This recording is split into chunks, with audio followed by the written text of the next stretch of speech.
I'm actually standing at what used to be the apartments. The name has now changed, but nearly 2 decades later, this family still does not have closure. I spoke with Jennifer's father, Norm Olson, who says time really has not healed his wounds. Likewise for Taylor County Judge Downing Bowles, who at the time was KRBC's main anchor. I spoke with both gentlemen, and they recalled their stories like it was just yesterday. I'm Jennifer Servo. I'm Jennifer Servo reporting. It's been 19 years. And it was literally like crashing through panes of glass. And Jennifer Servo's murder remains unsolved. To remove the 16-year-old I'm optimistic that there's a possibility of catching some measure of justice.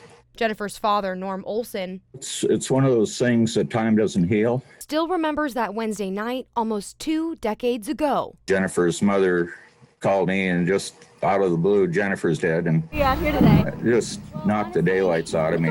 It was a very cold On Abilene for Art Walk-In. way to get the But lately, many residents. news. September 16th, 2002 also weighs heavy on former KRBC anchor One of our reporters was found dead at her apartment today. Taylor County Judge Downing Bowles.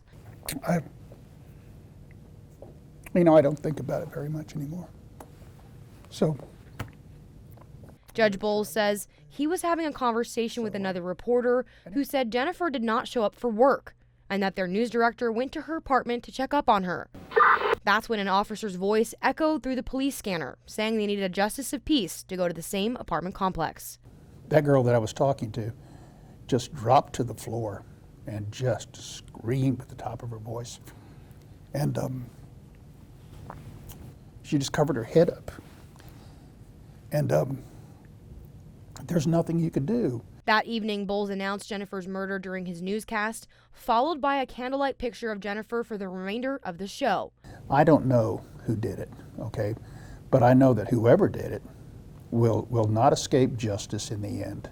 This truly is a somber day for both men and Jennifer's family. I'm going to bring on Victor Sotelo. You were here 20 years ago today reporting on this murder. What new information do you have? Yeah, that's right, Marley. We were actually standing just a few yards behind us doing live shots after we heard about the murder on the scanner. Now, I did sit down with Sergeant Willie Ford of the Abilene Police Department, and he said this case, the murder of Jennifer Servo, is a cold case, but they've never stopped working on it. As a matter of fact, they are working on the murder of Jennifer Servo as we speak.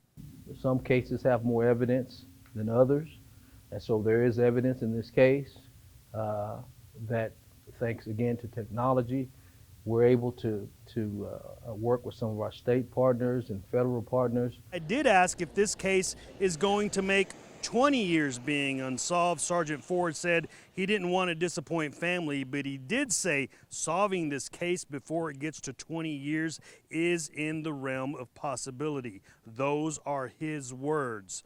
And by the way, Marley, besides the Jennifer Servo cold case, there are 2 other cold cases that they're going to put through that same scrutiny. I did ask which 2 other cases. He did decline to say. Marley?